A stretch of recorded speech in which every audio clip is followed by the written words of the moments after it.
Hello नमस्कार, मैं doctor Rajneesh Kumar आप सभी का एक बार फिर से हार्दिक स्वागत करता हूं। आज की वीडियो लेक्चर में हम बात करेंगे बाल राम कथा के ऊपर। बाल राम कथा जो कि आपके टीजीटी के सिलेबस में लगा हुआ है और आप जब देखेंगे तो ये पूरी पुस्तक कुल 85 पेजों में है, लेकिन हमने इस पर एक शॉर्ट नोट्स तैयार किया है और कुछ बिंदुओं को हाईलाइट किया हुआ है जो कि परीक्षा के दृष्टिकोण से महत्वपूर्ण हो सकते हैं। इस पुस्तक में कुल 12 चैप्टर हैं और जब भी बाल राम कथा के बारे में चर्चा की जाती है तो कोई भी ऐसा भारतीय नहीं होगा जो कि राम के जीवन के बारे में न जानता हो। आप लोगों ने सीरियल भी देखा होगा और किताबों को भी पढ़ा होगा, रामचरितमानस भी पढ़ा होगा।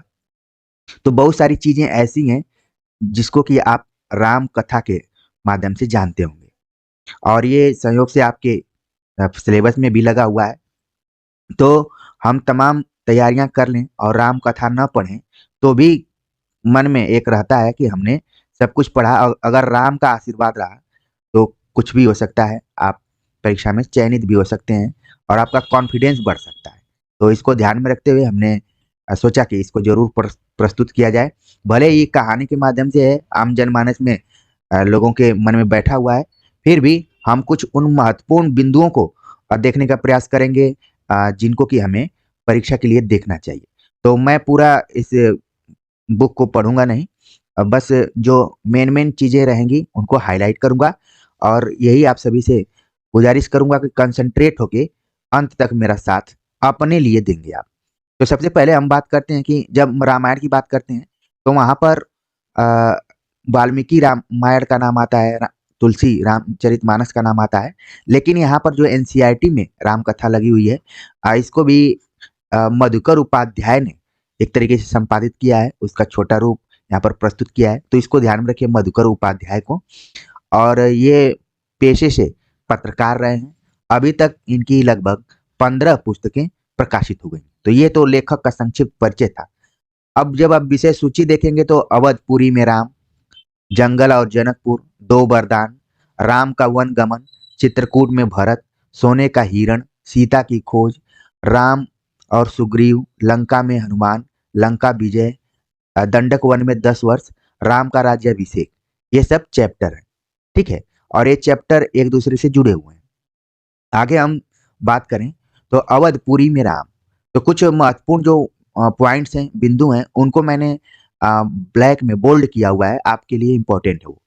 अवधपुरी में राम, जो राम कथा है वो अवध की कथा है। अवध सरयू नदी के किनारे है। इन्हीं पॉइंट को मैं बताना चाह रहा हूँ, ध्यान में रखिए, अगर आ जाए सवाल तो आप वहां पर गलत न करें। सरयू नदी के किनारे अवध, इसी को अयोध्या कहा जाता है। ये दर्शनीय है, वर्तमान समय में भी इसका आप लोग महत्व समझ रहे होंगे। वहाँ का जो वातावरण है क्या है, घर भव्य थे, सड़कें चौड़ी थी, सुंदर बाग बगीचे, पानी से लबालब भरे सरोवर, खेतों में लहराती हरियाली, सरयू की लहरों के साथ खेलती थी। तो ये कुछ सरयू नदी और अयोध्या के वातावरण की बात की गई है। अयोध्या की जो राजधानी है वो कौशल राज्य की राजधानी था अयोध्या। कौशल राज्य था और इसकी राजधानी है अयोध्या। तो अब आपके दिमाग में ये चीजें बैठने लगी होंगी कि आखिरकार मैं क्या करना चाह रहा था शुरू में। उन्हीं बिंदुओं को हम देखेंगे जो आपकी परीक्षा के लिए इंपॉर्टेंट है। कौशल राज्य की राजधानी अयोध्या थी, जो कि सरयू नदी के किनारे थी, जिसका पुराना नाम अवध था। वहां राजा दशरथ थे। राजा दशरथ कुशल योद्धा और न्यायप्रिय शासक थे, ये इंपॉर्टेंट है।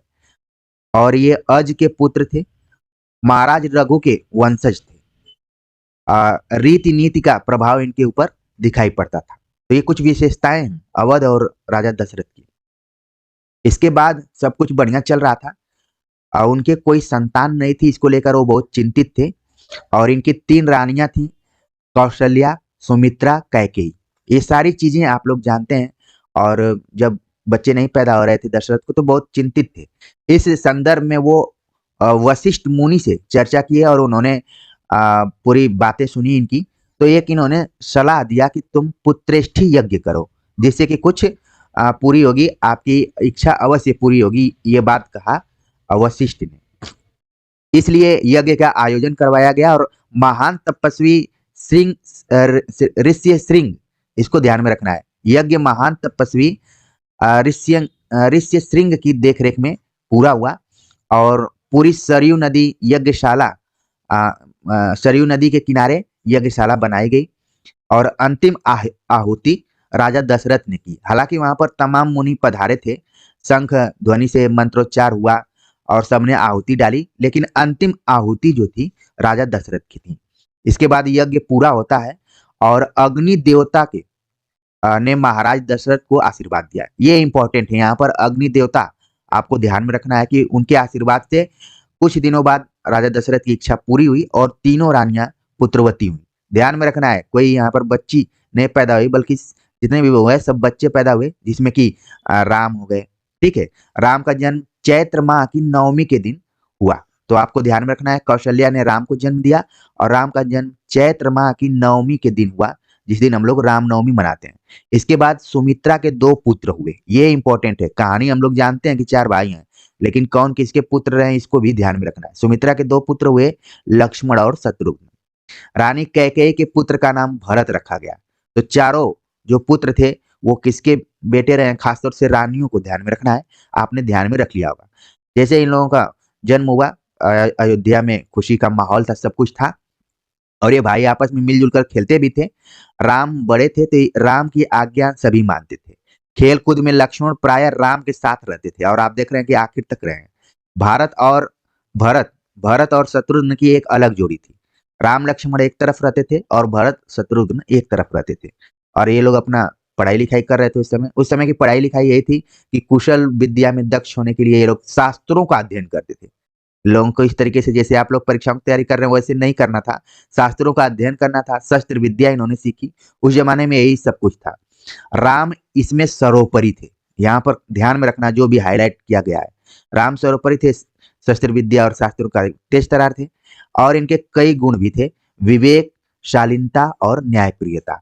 ये आपके परीक्षा के दृष्टिकोण से बिल्कुल इंपॉर्टेंट है, इसको ध्यान में रखना है कि विवेक, शालीनता और न्यायप्रियता राम में थी। और राजा दशरथ को राम सबसे अधिक प्रिय थे तो इनके 4 पुत्र, लेकिन सबसे अधिक प्रिय थे राम, क्योंकि ज्येष्ठ थे, सबसे बड़े थे और मानवीय गुणों के कारण भी इनका थोड़ा सा अलग रूप था। सब कुछ हुआ, धीरे धीरे ये लोग बढ़ रहे थे, इनकी उम्र बढ़ रही थी। अचानक एक दिन महर्षि विश्वामित्र पधारते हैं दरबार में और वो कुछ अपनी बातें रखते हैं और विश्वामित्र भी जहाँ पर दशरथ राजा है वहां पर राजा थे, बाद में वो सन्यासी बन गए थे। ये भी एक इतिहास रहा है, इसको ध्यान में रखना है। और बहुत बड़े और बलशाली थे विश्वामित्र, लेकिन सब कुछ छोड़कर ये सन्यास ग्रहण कर लिए। अच्छा, इस कथा को आप सुनेंगे तो खुद आपको प्रेरणा मिलेगी आपके जीवन में कि कैसे कैसे केवल राम कथा के अंतर्गत ही नहीं बल्कि आपके व्यवहारिक जीवन में भी कुछ कुछ घटनाएं मिलती रहेंगी। तो यहाँ पर ध्यान में रखिए कि विश्वामित्र जो है वो सन्यास ग्रहण कर लिया और उन्होंने अपना आश्रम बनाया जिसका नाम था सिद्धाश्रम। तो इसको ध्यान में रखना है कि सिद्धाश्रम में वो अपना तप इत्यादि करते थे, पूजा पाठ करते थे, लेकिन वहां पर उनको कुछ परेशानी आई। वो सिद्धि के लिए, यज्ञ करने के लिए तैयारी कर रहे थे, तभी उसमें 2 राक्षस उसमें बाधा डाल रहे थे। ठीक है, तो यहाँ पर ध्यान में रखना है, हो सकता है कि परीक्षा में आ जाए कि विश्वामित्र जब यज्ञ इत्यादि करने जा रहे थे तो कैसे बाधा उत्पन्न हुई। तो अब वो आए और उन्होंने राम को दशरथ से मांगा और कहा कि मुझे जरूरत है। लेकिन दशरथ इस बात को सुनते हुए बहुत चिंता में पड़ गए कि उनको कैसे दें, क्योंकि उनके सबसे प्रिय थे वो। और यज्ञ 10 दिनों का था, ये भी इंपॉर्टेंट, इसको ध्यान में रखना है कि 10 दिवसीय यज्ञ था। सब कुछ हुआ, दशरथ नहीं कुछ बोल रहे थे और वहां पर वशिष्ठ भी बैठे हुए थे, वो भी शांत थे और इस बात को सुन सुनकर के राम को विश्वामित्र मांग रहे हैं तो बेहोश हो जाते थे। लेकिन कुल मिलाकर आखिर में क्या हुआ कि तैयार हो गए और ये जब विश्वामित्र राम और इन लोगों को मांगने के लिए आए थे तो इनकी उम्र 16 वर्ष थी। ये भी आपको ध्यान में रखना है, 16 वर्ष के थे उस समय, इसका मतलब कि बड़े हो गए थे धीरे धीरे। और सब कुछ हुआ, राजा दशरथ अंत में तैयार हो जाते हैं, तमाम चीजें वो सोचते हैं कि अब रक्षा करने जा रहे हैं। तो राक्षसों से उस जमाने में लड़ना बहुत एक तरीके से बड़ी बात होती थी, जीवन को खतरा भी रहता था। तो ये सब सोचते हैं कि वो मेरी बुढ़ापे की संतान है, मैं प्रेम करता हूँ, क्या करूंगा वो नहीं रहेगा। लेकिन तभी है कि इसमें टर्निंग मोड आता है कि रघुकुल की एक रीति रही है कि जान जाए पर वचन न जाए। तो याद दिलाया जाता है। कई बार आपके जीवन में भी याद दिलाया जाता है कि आपकी तैयारी अच्छी है तो एग्जाम तो आप पास कर पाएंगे, क्यों इतना चिंता कर रहे हैं। वही यहाँ पर भी है कि रघुकुल की रीति तोड़ रहे हैं राजन, वचन देकर पीछे हट रहे हैं। तो ये सारी चीजें हैं, इसको ध्यान में रखिए। इसी बीच देखते हैं कि बात बिगड़ रही है वहां पर विश्वामित्र और राजा दशरथ में। तो वशिष्ठ, क्योंकि देख रहे हैं आप ऊपर की शांत बैठे हुए हैं, आगे आते हैं और महाराज दशरथ को समझाते हैं। तो बड़े बुजुर्ग जब समझाते हैं तो थोड़ा सा दिमाग खुलता भी है। जैसे मैं आप लोगों को कई बार समझाता हूँ, मैं भी इतना बड़ा बुजुर्ग नहीं हूँ, फिर भी परीक्षाओं के दृष्टिकोण से हूँ। तो कुल मिला जुला कर तैयार हो जाते हैं और गुरु वशिष्ठ कहते हैं राजा दशरथ से कि महाराज, महर्षि विश्वामित्र सिद्ध पुरुष हैं, तपस्वी हैं, अनेक गुप्त विद्याओं के जानकार हैं। तो यहाँ पर तो इन्होंने कहा, लेकिन आपको यहाँ पर परीक्षा के दृष्टिकोण से ध्यान में रखना है कि विश्वामित्र कैसे पुरुष थे, सिद्ध पुरुष थे, तपस्वी थे, अनेक गुप्त विद्याओं के जानकार थे। तो इसके बाद सब कुछ हो जाता है। तो राम के साथ उनके छोटे भाई लक्ष्मण को भेज दिया जाता है और राजा दशरथ इस चीज को स्वीकार कर लेते हैं। फिर आगे ये लोग जाते हैं और राक्षसों को मतलब कि ये लोग पीठ पर तुणीर बांधे और कमर में तलवार लटकाए जाते हैं और वो पूरा वहां पर रक्षा करते हैं। बीहड़ भयानक जंगल है और विश्वामित्र के साथ ये लोग जा रहे हैं। तो यहाँ पर आपने जितना भी फोटो इत्यादि देखा होगा राम लक्ष्मण का, तो पीठ पर तुणीर बांधे, इस तरीके से तुणीर रहता है, उसमें तीर उर रहती है और कमर में तलवार लटकाए रहते हैं। हालांकि ये वाला ज्यादा नहीं दिखता है, ठीक है। तो ये कुछ उन्होंने रूप धारण किया। इसके बाद वो जंगल की तरफ जाते हैं। तो कहानी अगले चैप्टर में जंगल और जनकपुर। आप देख रहे हैं कि एक और शहर है, अभी अयोध्या की बात हम कर रहे थे, फिर जनकपुर आ जाता है। तो जंगल और जनकपुर यहाँ पर है। जैसा कि बताया गया कि सरयू नदी अयोध्या में बहती है, वहां पर है। तो आ, उसी के आसपास में महर्षि विश्वामित्र का भी है आश्रम, वहां पहुंचते हैं। एक चीज आपको परीक्षा के दृष्टिकोण से ध्यान में रखना है कि दक्षिणी तट पर अयोध्या नगरी थी। वर्तमान समय में आप लोग टेस्ट भी कर सकते हैं, या फिर जो अयोध्या के निवासी हैं, वहां के रहने वाले हैं, यहाँ जुड़े हुए हैं चैनल पर, वो ध्यान में रखें कि अयोध्या नगरी नदी, सरयू नदी के दक्षिणी तट पर थी। ये इंपॉर्टेंट है, परीक्षा में आ सकता है, बहुत इंपॉर्टेंट है तथ्य। तो उम्मीद है कि जो बच्चे अभी तक धैर्य बनाकर सुन रहे होंगे उनको अच्छी जानकारियां मिल रही होंगी। सब कुछ होता है, वहां पर जाते हैं, अपना माहौल को देखते हैं। इसके बाद दोनों भाई, दोनों भाइयों को बला अति बला नाम की विद्याएं सिखाई। विश्वामित्र जो वहां पर भी ट्रेनिंग उनको दिए, बला अति बला नाम की दो विद्याएं दोनों भाइयों को सिखाई। और वो सब ऐसी विद्याएं थी कि तिनकों और पत्तों का बिस्तर बनाकर नहीं, विद्या सीख लिए। फिर इसके बाद वहां पर उन्होंने रात बिताई। इसके बाद तिनकों और पत्तों को बिछाकर वहां पर सोए और रात भर अपना बातचीत करते रहे जब तक नींद नहीं आती रही। वहीं पर एक और नदी थी, गंगा नदी। तो उस संगम की दूसरी नदी गंगा नदी थी, जहां पर दोनों नदियां आपस में मिलती हैं। सरयू नदी के किनारे चलते चलते गंगा नदी का भी जिक्र आया हुआ है। तो इसको आपको ध्यान में रखना है, नोट करते जाइए। सरयू नदी के बाद गंगा नदी का यहाँ पर जिक्र किया गया है। फिर वहां पर लोग रुक जाते हैं, अपना आराम करते हैं। इसके बाद जो खतरा था, जैसा कि विश्वामित्र दशरथ से कहा था कि यज्ञ करना चाहते हैं, वहां पर खतरा उत्पन्न हो रहा है। असली खतरा राक्षसी ताड़का से था। ताड़का का नाम आप लोगों ने बिल्कुल सुना होगा, और यहाँ पर एक बार आपका रिवीजन भी हो गया होगा कि विश्वामित्र जब युद्ध कर रहे थे तो ताड़का नामक राक्षसी से उनको खतरा था। तो ये सब हो रहा है, इसी कारण ताड़का राक्षसी के नाम पर सुंदर वन का नाम ताड़का वन भी पड़ गया था। तो ये भी एक तथ्यात्मक जानकारी, इसको भी आप ध्यान में रखिए। सब कुछ हुआ, इसके बाद ताड़का के ऊपर भी प्रहार इत्यादि हुआ। फिर बिलबिलाई हुई ताड़का गरजती है, राम की ओर दौड़ती है मारने के लिए। फिर इसके बाद पत्थर भी बरसाने लगती है। फिर दोनों जो राजकुमार हैं, राम और लक्ष्मण, उन्होंने 100 तरह के नए अस्त्र शस्त्र विश्वामित्र दिया था इन लोगों को। फिर ये लोग अपना जो भी वहां पर एक तरीके से पढ़ाई किए थे, शिक्षा ली थी, उसका उपयोग करते हुए ताड़का से अपना युद्ध करना शुरू कर दिया और उसको मार भी दिए। सिद्धाश्रम का अंतिम पड़ाव महर्षि का आश्रम था, और ये रास्ता छोटा था, मनोहारी था, प्राकृतिक रूप से बहुत अच्छा था, क्योंकि जंगल की बात है। 5 दिनों तक सब ठीक ठाक चल रहा था। ठीक है, 5 दिनों तक सब चीज ठीक ठाक चल रहा था, शांति से चल रहा था। क्योंकि आपको ध्यान में रखना पड़ेगा कि ये यज्ञ 10 दिनों का था, तो 5 दिन तो सब अच्छा से बीत गया और ये लोग वहीं पर सुरक्षा के रूप में थे। लेकिन अचानक आप देख रहे हैं कि अंतिम दिन, अनुष्ठान का अंतिम दिन जब आया, तो भयानक आवाजों में आसमान में गरज उठ रही है और दो राक्षसों का यहाँ पर जिक्र किया जा रहा है, सुबाहु और मारीच। इनको आपको नोट करना है। सुबाहु और मारीच दल बल के साथ आश्रम पर धावा बोलते हैं।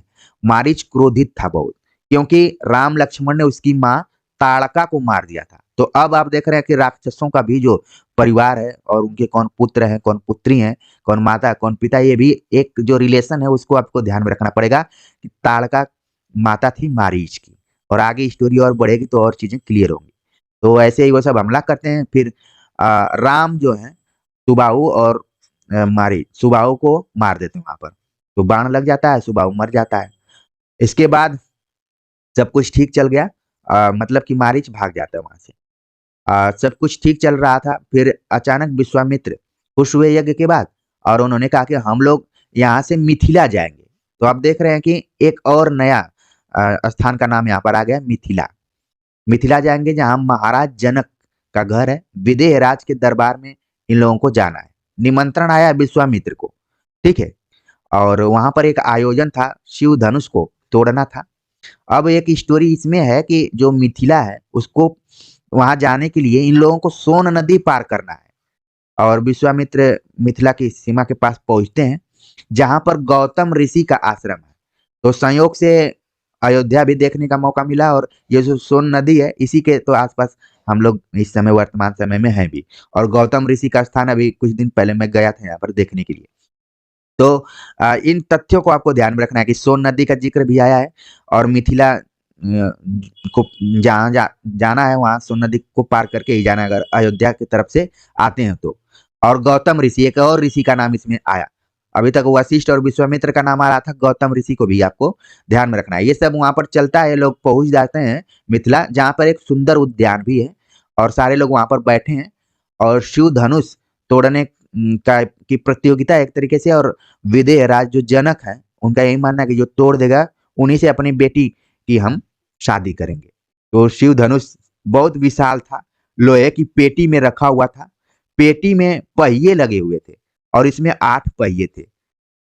कहानी जानने के लिए तो आप सारे लोग जान रहे हैं, लेकिन ये जो तथ्यात्मक कहानी है इसको भी ध्यान में रखना है, जो कि आपके जीवन को बदल सकती है। एक एक क्वेश्चन आपके लिए इंपॉर्टेंट है।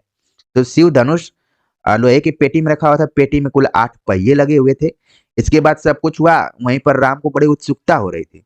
और क्योंकि जो विदेह राज हैं जनक, उन्होंने विश्वामित्र से कहा कि मुनिवर, मैंने प्रतिज्ञा की है कि अपनी पुत्री सीता के विवाह के संबंध में जो धनुष उठाकर उस पर प्रत्यंचा चढ़ा देगा उसी के साथ सीता का विवाह होगा। देखिए उस समय ये नहीं था कि आप नौकरी में है कि क्या है तभी आपकी शादी होगी। उस जमाने का भी देखिए प्रतिज्ञा भी इन लोगों की अजीब ढंग की है। इसी तरीके से आपने देखा महाभारत में कि द्रौपदी की शादी जब होती है तो वहां पर भी उनके पिताजी तब प्रतिज्ञा किए हुए हैं कि जो तेल में तलती हुई मछली की आंख में मार देगा, तलती हुई नहीं बल्कि जो तेल में देखकर आप मछली की आंख में निशान लगा देते तो मैं अपने, एक तरीके से ये योग्यता का एक परीक्षण था। ठीक है, ऐरू गैरू लोगों से लोग शादी नहीं करना चाहते थे, इसलिए ये सब आयोजनों का वहां पर आयोजन किया जाता था। तो चीजों को आप लोग समझ रहे होंगे। मैं एकदम आपके दोस्त की तरह ही बताना चाह रहा हूँ ताकि चीजें बैठ जाए। तो सब कुछ वहां पर है। अचानक राम के मन में आता है, क्योंकि राम सारी चीजों में अच्छे से जानकार हैं, तो वो अचानक बोलते हैं विश्वामित्र से कि इसकी प्रत्यंचा प्रत्यंचा चढ़ा दूं मुनिवर। राम पूछते हैं तो वो बोलते हैं अवश्य चढ़ाओ। और वो चढ़ा देते हैं, तब तक धनुष बीच में से टूट जाती है, 2 टुकड़े हो जाते हैं। ये इंपॉर्टेंट है, टूटती भी है तो 2 टुकड़े में, ये नहीं कि 3-4 टुकड़े हो गए, ऐसा नहीं है, 2 टुकड़े में हो जाती है। इसको देखकर विदेह राज जो जनक हैं बहुत आश्चर्यचकित होते हैं कि जिस चीज की मैं खोज कर रहा था वो तो हमारे सामने बैठे हुए हैं। इसके बाद वो बड़े खुश होते हैं और बारात लेकर आने का वो निमंत्रण देते थे। अब ये सब चटमंगनी पट ब्याह की स्थिति यहाँ पर थी। लोग मतलब इन लोगों के पास समय भी नहीं था कि क्या किया जाए। तो बारात की तैयारियां शुरू हो गई। और आपको ध्यान में रखना है कि बारात में हाथी घोड़े रथ सेना सब कुछ थी, आनंद फानन में बारात तैयार हुई थी। और बारात को मिथिला पहुंचने में 5 दिन लग गए थे। ये इंपॉर्टेंट चीज है, अयोध्या से जाने में मिथिला। आप ध्यान में रखिए कि अयोध्या उत्तर प्रदेश में है और मिथिला बिहार में है। ये वर्तमान समय की परिस्थिति है। ठीक है, तो यहाँ जाने में 5 दिन लग गए थे। और जनकपुर एकदम पूरा वहां पर व्यवस्था कर दी गई थी, और चारों तरफ मंगल गीत गाए जा रहे थे। साज सज्जा सब थे। और जब शादी की तय तय अ, तय हो गई और इसके बाद बारात आती है, तो वर्तमान समय में भी जैसे महिलाएँ झाँकती हैं, वैसे ही उस ज़माने में भी खिड़कियों, छज्जों से झाँक रही हैं और राम को एक नज़र देखना चाह रही हैं और राम-सीता की जोड़ी दिख जाए।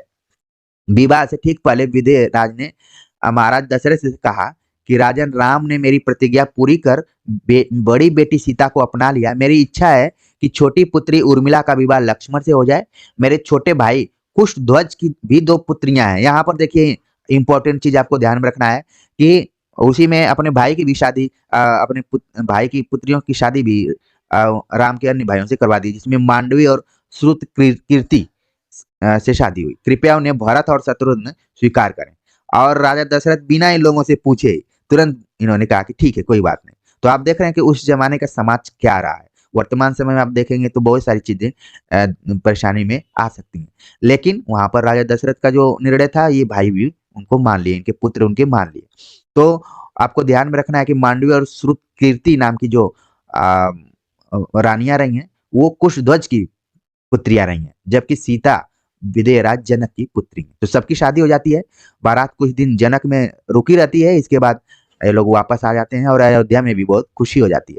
अब काम बचता है कि राम का राज्याभिषेक कर दिया जाए और उसी समय में जो भी कथा में आप देखेंगे कि कोई भी वरदान हो, श्राप हो, है ना? वो कभी फालतू नहीं जाता है, तो उसका भी ज़िक्र किया जाता है। इसीलिए कई बार ये कहानियाँ कार्य कारण सिद्धांत पर भी आधारित प्रतीत होती हैं। ऐसा नहीं है कि कुछ घटना घटी है उसका प्रभाव ना पड़े।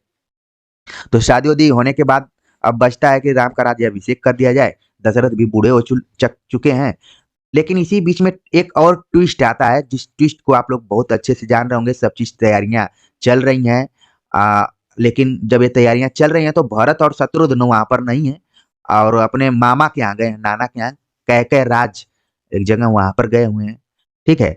और राम के राज्याभिषेक की उनको सूचना नहीं है, वो लोग छोटे हैं इनसे उम्र में, सब कुछ चल रहा है और लेकिन अचानक यहाँ पर मंथरा आती है और रानी कैकेयी से तमाम चीज़ों को साझा करती है और उनका माइंड डाइवर्ट करती है। हालाँकि आप देखेंगे इसमें कि जैसे ये कैकेयी को पता चला कि राम का राज्याभिषेक हो रहा है तो बहुत प्रसन्न थी और बोल रही थी कि राम युवराज पद के लिए हर तरह से योग्य है, कोई दिक्कत नहीं है। लेकिन आप देख रहे हैं कि यहाँ पर टर्निंग पॉइंट्स आ रहा है और प्रिय विद्यार्थियों मैं यही कहना चाहूँगा केवल ये राम के जीवन में इस तरीके से टर्निंग पॉइंट्स या राम कथा में नहीं है, आप वर्तमान समय में हर जगहों पर देख रहे होंगे।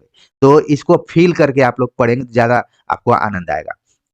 सब कुछ होता है और फिर जाकर जो मंथरा है, कैकेयी को डाइवर्ट कर देती है, एक तरीके से दिग्भ्रमित कर देती है कि भरत को जानबूझकर ननिहाल भेज दिया गया है ताकि उनको कोई दिक्कत ना हो, राम राजा बन जाएँ और ये सब है। और इसके बाद वहाँ पर माइंड डाइवर्ट हो जाता है।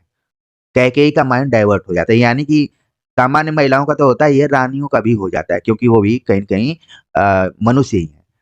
अचानक मंथरा सब कुछ इनको बुद्धि देती है और बोलती है कि वो जो 2 वरदान तुमने माँगे थे, एक बार युद्ध में इन्होंने सहायता किया था राजा दशरथ का, तो वहाँ पर प्रसन्न होकर उस समय इस समय तो मान लीजिए चॉकलेट इत्यादि दे दिया जाता है, लेकिन उस समय वरदान ही दे दिए जाते थे और उन्होंने माँग भी लिया था।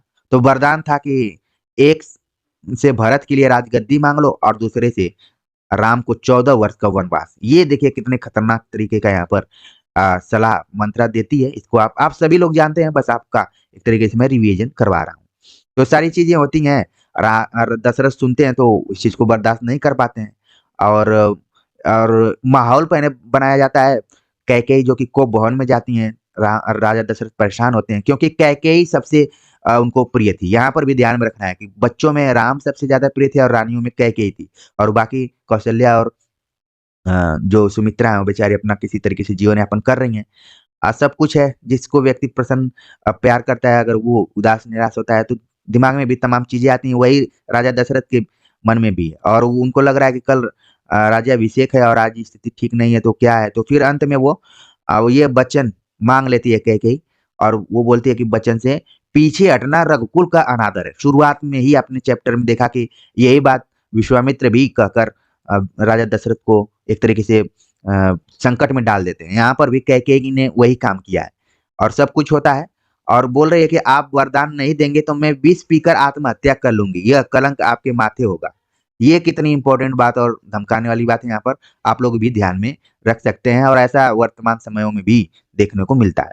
और ये सब बातें सुनकर राजा जो दशरथ हैं बेहोश हो जाते हैं। बार-बार उनको मतलब एक तरीके से देखा जाए तो हार्ट अटैक आ जाता है और रात भर वो बेसुध पड़े रहे एकदम। समझ में नहीं आ रहा था कि क्या करें। कैकेयी को उन्होंने समझाया भी, गिड़गिड़ाया भी, लेकिन धमकाते-डराते कैकेयी टस से मस नहीं हुई। सारी रात इसी तरीके से बीत गई। तो हम लोग इसको कितना ईज़िली पढ़ रहे हैं, लेकिन ये कितना तनाव भरा समय रहा होगा, आप लोग इसकी कल्पना कर सकते हैं। कुल मिला-जुला कर दशरथ इस चीज़ को मान लेते हैं और फिर राम का वनगमन हो जाता है और वनगमन होता है। फिर इसके बाद क्या है कि किसी को पता नहीं रहता है, तैयारी इधर चल रही है।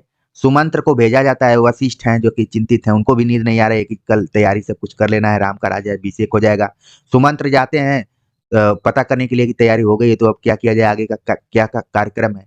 लेकिन इधर तो रात भर मामला कैकेयी और दशरथ का अलग ही चल रहा था।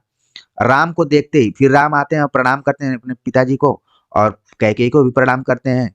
दशरथ राम को देखते ही बेसुध हो जाते हैं, मतलब बेहोश हो जाते हैं। हल्की-हल्की सी आवाज़ निकली, बोले राम, इस तरीके से बोले वो। फिर इसके बाद कुछ नहीं बोल पाए। इसके बाद उधर सन्नाटा है, यानी कि राम को भी पता चल गया और कैकेयी कुछ सब मामला पता चल गया कि क्या है, तो राम भी परेशान नहीं होते हैं। यहाँ पर आप लोगों को ध्यान में रखना है कि इस तरीके का अगर निर्णय हो, अभी ये देखिए राम के साथ भी क्या हुआ कि उनका राज्याभिषेक होने वाला है और अचानक नोटिस निकलती है कि नहीं, आपको वन जाना पड़ेगा। कितना यहाँ पर सोचने वाली बात है, इसलिए आप लोग एज ए प्रतियोगी छात्र जरूर सोचिए। फिर भी राम संयत रहते हैं। आप लोग घबराने लगते हैं कि पीडीएफ नहीं मिल रहा है, समय नहीं है, ये नहीं है, वो नहीं है, लेकिन आप देख रहे हैं राम यहाँ पर संयत रहते हैं, धैर्य से। उन्होंने दृढ़ता से कहा, पिता का वचन अवश्य पूरा होगा, भरत को राजगद्दी दी जाएगी, मैं आज ही वन चला जाऊंगा, ये कह रहे हैं राम। वर्तमान समय में रहता तो क्या से क्या हो जाता, लेकिन इसीलिए राम आज हमारे जीवन में है। तो आप देख रहे हैं इस स्थिति को। राम शांत हैं और सधी हुई वाणी सुनकर कैकेयी अभी खुश हो गई और उनको लगा कि मेरी बात पूरी हो गई। इस तरीके से सारी चीजें हो रही है, लेकिन माँ तो माँ होती है। इस चीज को सुनकर कौशल्या का जो मन था बड़ा ही बेचैन हो गया। वो अपना सुध खो बैठी कि इतना तपस्या के बाद एक बच्चा भी हुआ और बड़ा हुआ, सुख भोगने का समय आया था, तब तक ये निर्णय आ गया। यही होता है। सब कुछ हो रहा था, इसके बाद क्या हुआ कि राम फिर अपने मन में कहते हैं कि अधर्म का सिंहासन मुझे नहीं चाहिए, मैं वन जाऊँगा, मेरे लिए तो जैसा राज सिंहासन है, वैसा ही वन है।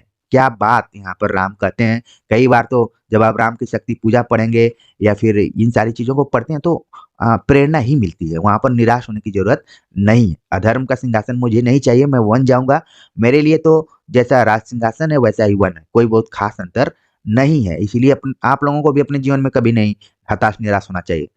कौशल्या राम को विदा करते हुए कहती हैं, देखिए क्या है माताजी का जो दिल है वो कहती हैं कि जाओ पुत्र, दसों दिशाएं तुम्हारे लिए मंगलकारी हों, मैं तुम्हारे लौटने तक जीवित रहूंगी। प्रिय विद्यार्थियों, ये पंक्ति मुझे कई बार झकझोर देती है कि एक माँ कैसे विदा कर रही है और एक तरफ वो कह रही है कि आशीर्वाद भी दे रही है और दूसरे तरफ वापस लौटने की, क्योंकि जब वो जा रहे हैं तो ये जान का खतरा है, क्या-क्या है, कैसे वापस आएँगे कि नहीं, लेकिन उम्मीद ज़रूर यहाँ पर बनाई हुई है कौशल्या। कुल मिलाकर क्योंकि शादी हो गई है, तो राम सीता के पास गए, वो पूरी चीज़ों को बताए और बोले कि प्रिय, तुम निराश मत होना, 14 वर्ष कहा है, फिर इसके बाद हम लोग मिलेंगे।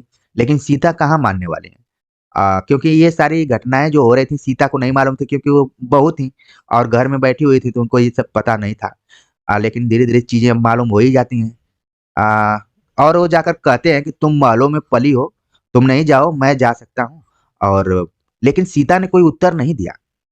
और जब आप रामचरितमानस पढ़ेंगे तो उसमें है कि मैं सुकुमारी नाथ वन जोगु, मैं सुकुमारी हूँ और आप नाथ के वन जाने के योग्य हैं, आप भी तो राजकुमार हैं। इस टाइप से वहाँ पर कुछ बातें होती हैं। फिर नहीं मानते हैं। इसके बाद क्या होता है कि राम, सीता और लक्ष्मण जंगल जाने के लिए तैयार हो जाते हैं और जाते भी हैं तो ऐसा नहीं है कि मुँह बनाकर जाते हैं, वो लोग पिताजी का आशीर्वाद लेने जाते हैं।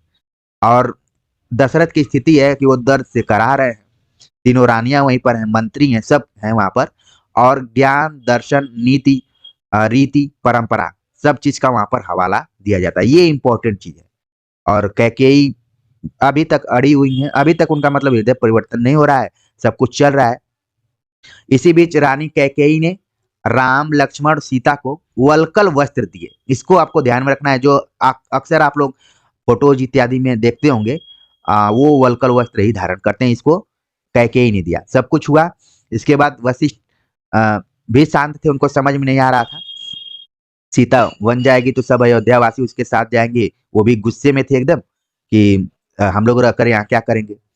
ऐसे ही चीजें आगे बढ़ती रहती हैं। और जैसे ही ये लोग वन जाना शुरू करते हैं तो सब रो रहे हैं वहाँ। सबकी आंखों में आंसू हैं। पुरुष, महिलाएं, बूढ़े, जवान, बच्चे मीलों तक नंगे पांव इनके पीछे दौड़ते रहे। सुमंत्र रथ चला रहे हैं। ये सारी चीजें आपको ध्यान में रखना है। इसी बीच आप देख रहे हैं कि एक नदी और आती है जिसका नाम है तमसा नदी। अभी तक आपने सरयू नदी, गंगा नदी, तमसा नदी का नाम सुना, सोन नदी का नाम सुना, तो इन नदियों को जरूर ध्यान में रखिए क्योंकि मतलब रामायण में इसका जिक्र किया गया है। इसके बाद एक और नदी आती है, गोमती नदी। क्योंकि रास्ते में ये लोग चल रहे हैं तो ये सब पार करके उनको जाना है। जाते जाते जब शाम हो जाती है, गंगा नदी के किनारे तब तक पहुंच जाते हैं। वहां पर एक जगह है श्रृंगवेरपुर गांव, जहां पर निषाद राज गुह ने इनका स्वागत किया। ये इंपॉर्टेंट परीक्षा के दृष्टिकोण से इसको ध्यान में रखिए। गुहराज के अतिथि के रूप में ये लोग वहां पर थे, रात बिताए। इसके बाद वहां से वापस लौटे। सुमंत्र भी वापस अपना रथ उथ लेकर आ गए। और वन गमन के 6वें दिन राजा दशरथ प्राण त्याग दिए। यानी कि राम को गए हुए 6 दिन हुए थे और दशरथ की तबीयत ठीक नहीं थी। और इसके बाद वो प्राण त्याग दिए, 6वें दिन त्याग दिए। आप लोग को ध्यान में रखना पड़ेगा, हो सकता है कि परीक्षा में पूछ लिया जाए। इसके बाद दूसरे दिन क्या हुआ कि महर्षि वशिष्ठ ने मंत्रि परिषद में चर्चा की और कहा गया कि भाई राजगद्दी खाली नहीं रहनी चाहिए, किसी न किसी को तो बैठाना ही पड़ेगा। फिर अगला चैप्टर शुरू हो जाता है, चित्रकूट में भरत। तो भरत को सारी चीजें पता चली बाद में, जब वो कैकेय राज में थे अपने ननिहाल में। सारी चीजें पता चली कि ऐसी ऐसी हो गई है, राम वन चले गए हैं और पिताजी की भी तबीयत खराब है। और उन लोगों को उस समय बताया गया, एक घुड़सवार जाकर बताया उनको। तो क्या हुआ कि वे 8 दिन बाद अयोध्या वहां पर पहुंचते हैं। सारी चीजें पहुंचते हैं क्योंकि दूर है वहां। और नगर में पहुंचते ही देखते हैं कि पिताजी नहीं है। और जाकर वो माता जी से पूछते हैं अपने, तो वो देखिए क्या आंसर दी है। इसको ध्यान में रखना है कि पुत्र तुम्हारे पिता चले गए हैं वहां जहां एक दिन हम सबको जाना है, यानी उनका निधन हो गया है। इसको सुनते हैं भरत एकदम परेशान होते हैं, शोक में डूब जाते हैं। और उनको समझ में नहीं आता है क्योंकि कहीं न कहीं वो छोटे ही हैं उम्र में वो लोग। तो वो पूछते हैं, उन्होंने बोला कि उन्होंने मेरे लिए कोई संदेश दिया है? भरत माँ से पूछा। नहीं, अंतिम समय में उनके मुंह से केवल 3 शब्द निकले, हे राम, हे सीते, हे लक्ष्मण, तुम्हारे लिए कुछ नहीं कहा। देखिए एक पुत्र है जो कि मौजूद नहीं है और उसके पिताजी की मृत्यु हो जाती है। फिर वो अपनी माँ से पूछते हैं, तो माँ भी बोलती हैं कि वो 3 ही लोगों का नाम ले रहे थे क्योंकि सामने इन्हीं तीनों लोगों को देखे थे। और भरत शत्रुघ्न बेचारे तो ननिहाल गए हुए थे। ये चीज आपको ध्यान में रखना है। ऐसी बातें नहीं जो आप सब नहीं जानते हैं कुछ भी, ठीक है, लेकिन मैं रिवीजन करवा दे रहा हूँ। अब जाते हैं, फिर 14 वर्ष के लिए सब पता चलता है भरत को। भरत भी बड़ा परेशान होते हैं कि मेरे वजह से राम को वन जाना पड़ा है, मैं क्या करूं, ये है वो है। उनको भी कई बार दिक्कत, अपराध महसूस होती है, होता है। फिर इसके बाद सारी चीजें हो जाती हैं, समझाया बुझाया जाता है उनको। भरत इतने अच्छे व्यक्ति हैं कि वो जाकर रानी कौशल्या से क्षमा मांगते हैं। वर्तमान समय में लोग खुश हो जाएंगे, ठीक हुआ चला गया वन। लेकिन ये बेचारे अपराध बोध से ग्रस्त हैं और जाकर कौशल्या से माफी मांगते हैं। और अपने माता के व्यवहार पे बोलते हैं कि अब मैं क्या करूं, माँ है, ऐसा नहीं करना चाहिए, ये सब कह रहे होंगे वो। और फिर बोलते हैं कि मैं तो वैसे निरपराध हूँ, मैंने ऐसा कुछ नहीं मेरे मन में था, ये माता जी की वजह से है, सब कुछ कह रहे हैं। तब तक शत्रुघ्न को भी पता चलता है और कि क्या हुआ है, क्योंकि दोनों भाई बहुत टेंशन में है। इसके बाद मंथरा तक भी बात पहुंचती है कि मंथरा ने ये सब किया हुआ है, सब सारी चीजें हैं। फिर क्या हुआ, कुल मिला जुला कर बार बार वशिष्ठ जो है वो अयोध्या का राज सिंहासन खाली नहीं देखना चाहते हैं। वो चाहते हैं कि कोई बैठे, क्योंकि उन लोगों को आदत रही है हमेशा राजा के पास में बैठने की। और कुर्सी खाली देख रहे हैं तो वो उनको भी टेंशन हो रहा है कि क्या किया जाए। सब कुछ होता है। इसके बाद भरत एक प्रतिज्ञा लेते हैं कि भाई मैं पहले राम से मिलूंगा जहां भी वो मिले। तो ये वहां पर जाते हैं, श्रृंगवेरपुर पहुंचते हैं, वहां देखते हैं सब कुछ, गंगा पार करते हुए धीरे धीरे जाते हैं। 100 नावें ये जुटा लिए हुए थे भरत की अगवानी मतलब जाते हैं वहां पर। कुल मिला जुलाकर यही देखना है आपको। और जब जा रहे हैं तो वहां पर एक चीज है कि जब लोग रात वहां पहुंचते हैं तो जानवर इधर उधर भागने लगते हैं, पक्षियों ने अपना बसेरा छोड़ दिया, छोटी वनस्पतियां सेना के पांव तले कुचल गईं, बड़े वृक्ष थरथरा उठे। राम और सीता पर्णकुटी में थे, लक्ष्मण पहरा दे रहे थे। अचानक उन्होंने देखा तो वे एक ऊंचे पेड़ पर चढ़ गए और देखे कि मामला क्या है। देखे कि एक सेना आ रही है और ये भरत सेना को लेकर इधर आ रहे हैं, ठीक है। इसके बाद उनको लगता है कि कुछ दिक्कत तो नहीं, आक्रमण तो करना नहीं चाह रहे हैं, लेकिन राम उनको रोक देते हैं। बोलते हैं कि भरत ऐसा नहीं करेगा क्योंकि वो इतना दिनों से मैं जानता हूँ उसको। सब कुछ होता है, भरत आते हैं और बताते हैं अपने बड़े भाई को, देखते हैं बड़ा दुख होता है और सारी चीजें कि दशरथ नहीं है। राम इत्यादि को नहीं मालूम है कि दशरथ है कि नहीं, और बताते हैं कि आपके आने के 6वें दिन ही उन्होंने प्राण त्याग। तो राम इस चीज को सुनकर बड़ा चिंतित रहते हैं, सन्न रहते हैं और शोक में डूब जाते हैं। क्या स्थिति है, आप लोग इसकी कल्पना कर सकते हैं पूरा। फिर इसके बाद चलता है सब कुछ, और फिर इसके बाद क्या, राम भरत संवाद है और सभी लोग वहां पर हैं। यानी कि भरत मना रहे हैं राम को बार बार कि नहीं भैया चलिए, अब मेरी तो गलती इसमें नहीं है, आप ही ज्येष्ठ पुत्र हैं। रघुकुल की परंपरा एक ये भी है कि ज्येष्ठ पुत्र ही राजा बनेगा, और ये भी है कि अगर आप वचन दे दिए हैं तो उसको निभाना पड़ेगा। ये सब बड़ा अजीब कंडीशन है, इस कंडीशन को भी आपको ध्यान में रखना है। सब कुछ मनाया जा रहा है, लेकिन राम तो बहुत धैर्यशाली है। उन्होंने कहा संयत स्वर में, आप बार बार देख रहे हैं कि यहाँ पर शब्द यूज किया गया है धैर्य से, कभी घबराते नहीं। बोलते हैं कि चाहे चंद्रमा अपनी चमक छोड़ दे, सूर्य पानी की तरह ठंडा हो जाए, हिमालय शीतल न रहे, समुद्र समुद्र की मर्यादा भंग हो जाए, परंतु मैं पिता की आज्ञा से विरत नहीं हो सकता। मैं उन्हीं की आज्ञा से वन आया हूँ, उन्हीं की आज्ञा से भरत को राजगद्दी संभालनी चाहिए। क्योंकि जब व्यक्ति इस दुनिया में नहीं रहता है तो उसी को सर्वे सर्वा माना जाता है। एक तरीके से सारी बातें जो है राम दशरथ पर छोड़ देते हैं कि उनकी आज्ञा से मैं यहाँ आया हूँ और आपको गद्दी मिलनी थी, अगर नहीं मिलेगी तो भी उनकी भी आत्मा नहीं शांत होगी, इसलिए जाइए भाई आप करिए, और 14 वर्ष के बाद ही मैं आऊंगा। भरत कहाँ पीछे हटने वाले थे, वो भी एकदम निराश हताश थे, राम को मना रहे थे बार बार। तो उन्होंने एक बात कही कि आप नहीं लौटेंगे तो मैं भी खाली हाथ नहीं जाऊंगा, आप मुझे अपनी खड़ाऊ दे दें, मैं 14 वर्ष उसी की आज्ञा से राजकाज चलाऊंगा। क्या बात है, इसको आपको ध्यान में रखना है।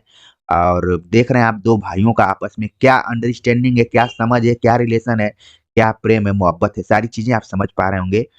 आगे ऐसे ही सब कुछ चलता रहता है। वो अपनी चरण पादुका उनको दे देते हैं और लेकर फिर वापस भरत जो है चले जाते हैं। फिर इसके बाद वो अयोध्या में कभी नहीं रुके। एक चीज यहाँ पर इंपॉर्टेंट फैक्ट्स आप देख रहे हैं कि भरत अयोध्या में कभी नहीं रुके, तपस्वी के रूप में वस्त्र पहने नंदी ग्राम चले गए। ये इंपॉर्टेंट चीज है। आप लोगों को लग रहा हो कि अयोध्या में 14 वर्षों तक वो अच्छे से रहे होंगे, लेकिन नहीं, वो भी एक तरीके से अपने को जो भी उन्होंने ग्लानि महसूस की थी और अपने को कारण मान रहे थे, और उसकी भरपाई के लिए वो नंदी ग्राम में जाकर गए थे, वहां पर अपना वो तपस्या इत्यादि कर रहे थे और राम की प्रतीक्षा की तैयारी कर रहे थे वापस आने की कि अब आएंगे, 14 वर्ष कंप्लीट होगा। आप देख रहे हैं कि दो लोग हैं। एक तरफ तो कौशल्या ने कहा था कि जाओ पुत्र तुम खुश रहना, सारी चीजें तुम्हारे साथ रहें, वो एक इंतजार कर रही हैं, और इंतजार एक कर रही हैं। एक और है उर्मिला, जिस पर कि बाद में साकेत लिखा गया। तो चीजों को जोड़कर आप देखिए, आगे बात करें, ये सब सारी चीजें हो जा रही हैं। दंडक वन में 10 वर्ष, तो दंडक वन में 10 वर्ष ये लोग रहे, 14 वर्ष में 10 वर्ष तो ये दंडक वन में ही बिता दिए। यानी कि जब आप छत्तीसगढ़ जाएंगे तो वहां पर दंडकारण्य एक जगह है साउथ छत्तीसगढ़ में, तो उधर ही ये लोग 10 वर्ष तक रहे और सब कुछ अपना धीरे धीरे चल रहा है। और चित्रकूट अयोध्या से केवल 4 दिन की दूरी पर था। अच्छा, ये सारी चीजें इसमें कहानी में चल रही हैं। ये लोग धीरे धीरे पहुंचे दंडक वन की तरफ। उधर बीच बीच में राक्षस और मुनि इत्यादि भी मिलते रहे, ऋषियों से भी चर्चा, क्योंकि जंगल में आप जाएंगे तो सामान्य व्यक्ति तो रहेगा नहीं, तो वहां पर तो ये लोग दंडाकारण्य में 10 वर्ष तक रहे। और वहां पर एक मुनि का जिक्र किया जा रहा है। क्षणभंग मुनि के आश्रम में पहुंचे, क्षणभंग मुनि के आश्रम में ये लोग पहुंचते हैं वहां दंडकारण्य में। इसको आपको ध्यान में रखना है। इसके बाद वहां पर राक्षसों का हमला इत्यादि होता है, उसको भी ये लोग उसका मुकाबला करते हैं। फिर सुतीक्ष्ण मुनि ने राम को राक्षसों के अत्याचार की कहानी सुनाई। ये इसको ध्यान में रखिए, सुतीक्ष्ण मुनि के बारे में भी। इसके बाद उन्होंने राम को कहा कि अगस्त्य ऋषि से भेंट करो, और वो विंध्याचल पार करने के लिए उनको भेजा, और जो कि वहां पर एक गोदावरी नदी है। अब देख रहे हैं एक और नदी आ गई तमाम नदियों में, गोदावरी नदी। गोदावरी नदी के तट पर जाने के लिए कहा, और वहीं पर पंचवटी था। आपको ध्यान में रखना है एग्जाम के दृष्टिकोण से कि पंचवटी जो है वो गोदावरी नदी के किनारे। ये पंचवटी पर मैथिली शरण गुप्त ने कविता भी लिखी है, निराला ने भी लिखी है। तो पंचवटी का कितना इंपॉर्टेंट रोल है, अब आपके दिमाग में आ गया होगा कि पंचवटी आखिरकार है कहाँ। वो है गोदावरी नदी के तट पर। तो वहां पर जाते हैं। फिर पंचवटी मार्ग में एक विशालकाय गिद्ध मिलता है जिसका नाम है जटायु। जटायु से इनकी मुलाकात होती है, ये लोग डरते हैं, लेकिन जटायु अपना परिचय देते हुए कहता है कि राम, डरने की जरूरत नहीं है, मैं तुम्हारे पिता का मित्र हूँ, यानी कि दशरथ का मित्र रहा है जटायु, ये भी ध्यान रखना है। इसके बाद वहां पर पंचवटी में बहुत सुंदर कुटिया लक्ष्मण ने बनाई, मिट्टी की दीवारें खड़ी की, बांस के खंभे लगाए, कुश और पत्तों से छप्पर बनाए, और वहीं पर ये लोग रहना शुरू किए, क्योंकि 10 साल आप देख रहे हैं कि वहीं पर रहे हैं। इसके बाद लंका के राजा रावण की बहन सुपर्णखा वहां पर आ गई। ये जो प्रसंग है आप सभी बहुत अच्छे से जान रहे होंगे। उसका जो चेहरा था, विकृत चेहरा था, मुंह पर झुर्रियां थी, वह बूढ़ी थी। ठीक है, तो ये ध्यान में रखिए, जब इस सुपर्णखा को आप देखेंगे तो आपके दिमाग में ये बिंब आना चाहिए। लेकिन माया से वो अपना रूप क्या कर ली थी, सुंदर बना ली थी। फिर सुपर्णखा और राम लक्ष्मण का जो रहा है, जो स्टोरी रही है, वो सब आप अच्छे से जानते हैं। और अंत में क्या होता है कि वो कुंभकर्ण की बहन है और अविवाहित है। राम रावण कुंभकर्ण की बहन है, यही परिचय अपना देती है कि अविवाहित है, वो विवाह करना चाहती है। दोनों लोगों के बारे में कहती है कि मैं शादी करना चाहती हूँ, लेकिन क्रोध में आकर सीता पर एक बार वो झपट्टा मार दी कि इसी की वजह से नहीं हो रहा है। तब तक लक्ष्मण वहीं खड़े थे, तत्काल उन्होंने तलवार खींची और उसके नाक कान काट दिए। तो ये प्रसंग आप लोग अच्छे से जानते होंगे। फिर वो अपने भाई खरदूषण के पास जाती है, सारी स्टोरी सुनाती है। खर खरदूषण जो थे उसके सौतेले भाई थे, ये भी बात आपको ध्यान में रखना है कि एक भाई जो कि लंका में राज कर रहा है और ये सब देखिए भटक रहे हैं इधर उधर, ये वन में ही रहते हैं सब। इसके बाद वो सुपर्णखा जाकर खरदूषण से बात बताती है। वो लोग 14 राक्षस भेजते हैं वहां से। तो 14 राक्षसों से मुकाबला करना भी बड़ी बात है। सब कुछ चीजें होती हैं, वो लोग अपना बदला लेना चाहते हैं। और इसका इसके बाद जो सुपर्णखा है, युद्ध इत्यादि होता है इसी में एक राक्षस का नाम है अंकपन, जो सीधे रावण के पास गया। ये ध्यान में रखना है, अकंपन। अकंपन नाम का एक राक्षस है, जो इस घटना को बताने के लिए बिना देर गंवाए वो रावण के पास चला जाता है और लंकापति को उसने पूरा विवरण सुनाया। तो ये इंपॉर्टेंट फैक्ट्स है। और मुझे उम्मीद है कि मैं अभी तक जितना भी लेक्चर सुनवा बता रहा हूँ, आपको सुना रहा हूँ स्टोरी, अभी तक आप लोग सुन रहे होंगे और इस विवरण को नोट कर रहे होंगे। अकंपन जाकर बोला कि राम कुशल योद्धा है, विलक्षण शक्तियां से युक्त हैं, और ये सारी चीजें हैं। फिर राम भड़कता है, रावण भड़कता है वहां पर, सॉरी, रावण भड़क जाता है और एक षड्यंत्र वो भी रचता है कि ताड़का का भी उन लोगों ने वध किया। फिर मारिच से ये बात होती है कि आपको एक काम करना पड़ेगा। तो मारिच, जैसा कि आप जानते हैं, कि जाता है, सोने का हिरण बन जाता है। तब मामला इधर चल रहा है, और अब कैसे बदला लिया जाए, इसके लिए रावण और मारीच पंचवटी के पास पहुंचे, रथ पर बैठकर पंचवटी के पास पहुंचे। और वहीं पर मारीच सोने का हिरण बन गया, और जो रावण है वो तपस्वी का वेश धारण कर लिया। तो ये दोनों आप देख रहे हैं कि किस टाइप से है। इसके बाद सारी चीजें होती हैं, और क्या होता है कि सोने का हिरण जैसे ही सीता देखती हैं तो उनके मन में आता है कि ये मिल जाता तो ठीक है। तो वो राम को भेजती हैं, राम जाते हैं, और लक्ष्मण वहां पर उनका एक तरीके से सुरक्षा कर रहे हैं, सीता का। लेकिन यहीं पर जो अकंपन ने सुझाई थी बात मारीच इत्यादि को, रावण को, वो सब उसके षड्यंत्र को एकदम अंतिम रूप देने के लिए तैयार हैं। और अचानक मारीच जो है अपना रफ्तार बनाने लगता है, इधर उधर भागने लगता है, राम उसके पीछे पीछे जाते हैं। और क्या होता है कि इधर जो रावण है वो सीता के पास पहुंचता है, बताता है कि सुमुखी, देखिए सीता नहीं बोल रहा है, सुमुखी, मैं रावण हूँ, राक्षसों का राजा। ये देखिए इंपॉर्टेंट चीज है, लंकाधिपति रावण। मेरा नाम लेने पर लोग थर्राते हैं, लेकिन तुम सुंदरी हो, सबसे अलग हो, तुम्हारे लिए मैं स्वयं चल कर आया हूँ, मेरे साथ चलो, सोने की लंका में रहोगी। ये देखिए क्या लालच एक तरीके से सीता को दी जा रही है यहाँ पर, मेरी रानी बनकर रहोगी तुम। सीता क्रोधित होती है इस बात को सुनकर, बोलती है मैं प्राण दूंगी, सॉरी, मैं प्राण त्याग दूंगी, लेकिन तुम्हारे साथ नहीं जाऊंगी। मैं राम की पत्नी हूँ, वे महाबलशाली हैं, तुम्हें उनकी शक्ति का अनुमान नहीं है। तो ये सारी चीजें हैं, एक तरीके से यहाँ पर राम और सीता की जो जोड़ी है, उनका जो विश्वास है एक दूसरे को, वो भी दिख रहा है आप सभी को। और फिर इसके बाद अचानक आवाज आती है, हा राम हा लक्ष्मण दो, क्योंकि वहां पर देख रहे हैं कि मायावी जो हिरन है। इसके बाद क्या होता है, सीता परेशान होने लगती है, और कुल मिला जुलाकर यहाँ सीता का अपहरण हो जाता है। यानी रावण ने उनका हरण कर लिया, क्योंकि लक्ष्मण भी चले गए उधर। और गिद्धराज जटायु ने सीता का विलाप सुना।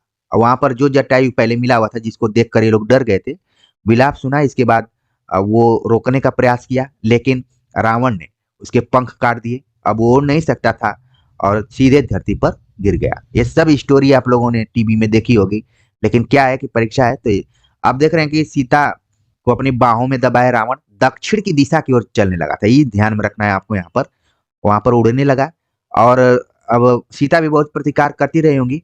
आभूषण उतारकर वो फेंकना शुरू कर दी। आभूषण वानरों ने उठा लिए, क्योंकि जंगल में ये लोग रहते हैं।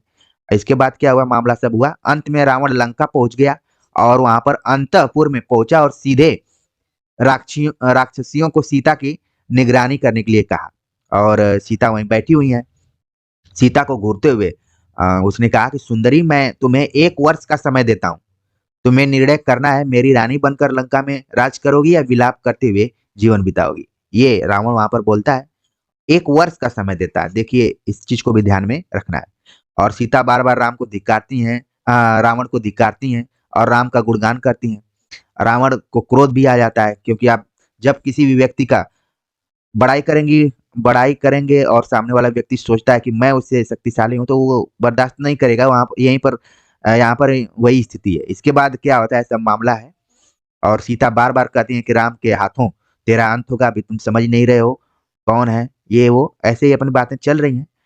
फिर क्या मामला है यहाँ पर कि अंतःपुर से निकालकर सीता का जगह चेंज देखिए हो जा रहा है। अब अशोक वाटिका में इनको बंदी बना लिया जाता है। ये अशोक वाटिका बिल्कुल आप ध्यान में रखिए। अंतःपुर से सीधे सीधे अशोक वाटिका में जाते हैं, वहां पर हैं, क्योंकि रावण को भी लगता है कि ये मानने वाली नहीं है, इसलिए थोड़ा दूरी रखते हैं। फिर इसके बाद वहीं पर बैठी हैं। फिर क्या होता है कि सीता की खोज हो जाती है, अगला चैप्टर। तो राम एकदम परेशान है और राम और लक्ष्मण आपस में भी थोड़ा मतलब हट टक कर लेते हैं। राम गुस्साने लगते हैं। ये वही राम है जिनको कि आपने कई बार देखा कि वो संयत रहते हैं, लेकिन और लक्ष्मण जो है वो थोड़ा सा गुस्सैले हैं, लेकिन यहाँ पर उल्टा मामला हो गया है। वो राम लक्ष्मण को बार बार कहते हैं कि तुम क्यों आ गए वहां से। ये फिर लक्ष्मण क्या है कि क्रोध पर नियंत्रण रखे और बायां हाथ जोर से पकड़ लिया राम का। और फिर ये लोग खोजने के लिए जाते हैं। और बार बार जो राम है चिंतित हो उठते हैं, परेशान होते हैं, हताश होते हैं। तो देखिए, जिस राम को हम लोग अपना आदर्श मानते हैं, वो भी एक मनुष्य की तरफ परेशान हो रहे हैं। इसीलिए इस टॉपिक को मैं बना रहा हूँ कि आप लोगों को भी अपनी तैयारी करते समय बिल्कुल परेशान नहीं होना है। तो सीता की खोज में जाते हैं और बार बार बोलते हैं, सीते तुम कहाँ हो, सीते तुम कहाँ हो। और कहीं नहीं उत्तर मिलता है। सारी तरफ सन्नाटे हैं और सारी चीजें ऐसे चल रही हैं। सीते सीते कहते हुए पुकारते हैं और विरह में वे गोदावरी नदी के पास गए और उससे भी पूछा कि तुमने सीता को देखा, तो नदी कोई उत्तर नहीं दिया। पंचवटी पंचवटी के एक एक वृक्ष के पास गए, समझ जाइए। सबसे पूछा, सीता को कोई जवाब नहीं दिया। हाथी के पास गए, शेर के पास गए, फूलों के पास पहुंचे, चट्टानों पत्थरों सबसे पूछे राम। तो ये आप देख रहे हैं कि पूछने का मतलब है कि राम कितना बेचैन है। इस चीज को मैं बताना चाह रहा हूँ, परेशान है। आप लोग भी जब परेशान होते होंगे तो ऐसी स्थिति आती होगी। राम की मानसिक स्थिति विक्षिप्त जैसी थी। ये देखिए, इसको ध्यान में रखना है कि राम भी परेशान हो सकते हैं। उनका भी दिमाग काम करना बंद हो जाता है। जैसे कि आप लोगों को भी दिमाग में आता होगा किस परीक्षा की तैयारी करें, क्या करें। कई बार टेंशन हो जाता है। तो राम भी देख रहे हैं आप परेशान हैं। तो आपको सीखने वाली बात है कि परेशान होना नहीं। अगर आप धैर्य से काम को करते हैं तो निश्चित रूप से सफलता आगे मिलेगी, लेट सवेर। तो देखिए, राम भी परेशान है, सब विक्षिप्त स्थिति में पहुंच गए हैं, समझ में नहीं आ रहा है क्या करें। सब कुछ होता है ऐसे ही आगे। अपना सबसे पूछते हैं, मृग से पूछते हैं, सबसे। इसी बीच वो देखते हैं कि एक टूटा हुआ रथ उनको दिख रहा है, उसके कई टुकड़े हैं, मरा हुआ सारथी है, मृत घोड़े भी हैं। तो उनका थोड़ा सा दिमाग यहाँ पर ठनकता है और सोचते हैं कि कुछ यहाँ पर तो गड़बड़ हुआ है। इसके बाद वो सोचते हैं कि यहाँ पर लग रहा है कि पहले कुछ संघर्ष हुआ है। लक्ष्मण के दिमाग में ये बात आती है और देखते हैं कि वहीं पर पुष्प माला पड़ी हुई है। सीता जो बेड़ी गुथ रखा था उसमें से गिरा हुआ है माला, क्योंकि वो जंगल में रहते थे तो यही सब लगाती थी। इसके बाद कुछ कुछ उन लोगों को शंका होने लगती है। कुछ दूर बाद वो पक्षीराज जटायु को देखते हैं, जो कि जिसके पंख कटे हुए हैं, खून से लथपथ हैं और वो अंतिम सांसें गिन रहा है एक तरीके से। और फिर उसके पास वो लोग जाते हैं और फिर वो बताता है कि रावण उन्हें दक्षिण पश्चिम दिशा की ओर लेकर उड़ गया है। और ये बात कहते कहते जटायु अपना प्राण त्याग देता है। तो ये स्टोरी है। स्टोरी को आप लोग जानते भी हैं और यहाँ पर भी रिवीजन के तौर पर आप लोग देख रहे होंगे। राम की आंखें नम हो गई और जटायु को अंतिम बार वो प्रणाम किया, क्योंकि राम इतना परेशान थे और जटायु ने ही ये बताया कि इधर लेकर गया हुआ, तो इतना तो काफी है, यही है मार्गदर्शन।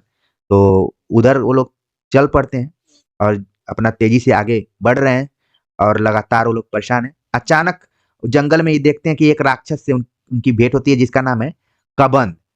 कबंध नामक राक्षस इन लोगों को देखकर काफी प्रसन्न होता है और सोचता है कि मुझे आहार मिल गया है, मन मांगा आहार मिल गया, और मैं एकदम लपेट कर मुंह तक ले जाने की कोशिश करता है। तब तक राम लक्ष्मण अपनी तलवार निकाल कर एक झटके में कबंध के हाथ काट दिए।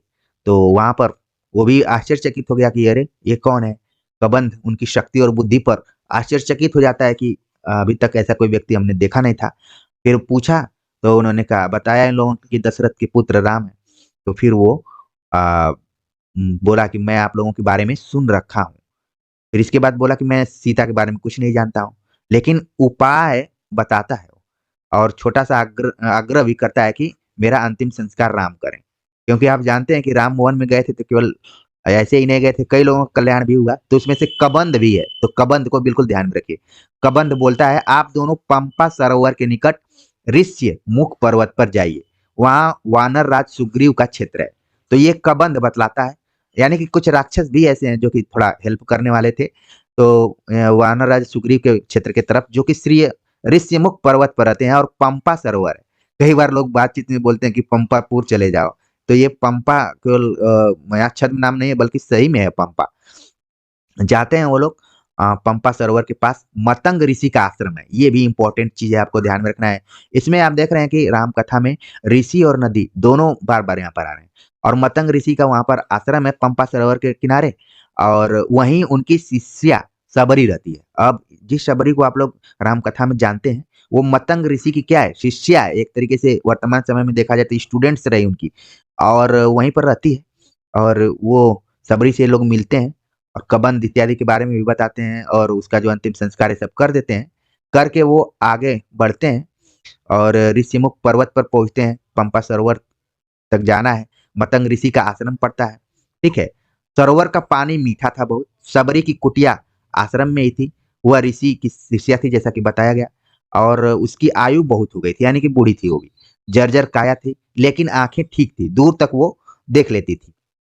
और अचानक देखी कि कोई आ रहा है, तो देखकर बहुत खुश हुई कि ये राम है। राम को आश्रम में आते देखकर शबरी बहुत खुश हुई और उनकी सेवा की, उनकी आवभगत। खाने को मीठे फल दिए, इंपॉर्टेंट है, इसको आप लोग जानते भी होंगे, स्टोरी देखे होंगे। खाने के लिए मीठे फल दिए, रहने की जगह दी, और बड़ी खुश हो रही थी, मन ही मन बहुत खुश हो रही थी कि जिसको इतने दिनों से हम लोग इंतजार कर रहे थे कि इनका दर्शन हो, आज हो गई। इससे बड़ी बात क्या हो सकती है शबरी के लिए।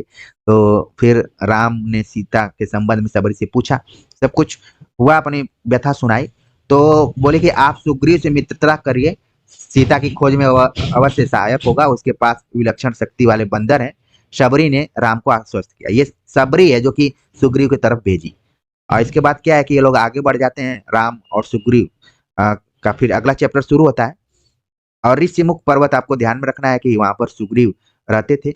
कबंध और सबरी दोनों की बातें इन लोगों को याद थी, और ये लोग अपना आगे बढ़ते जा रहे हैं।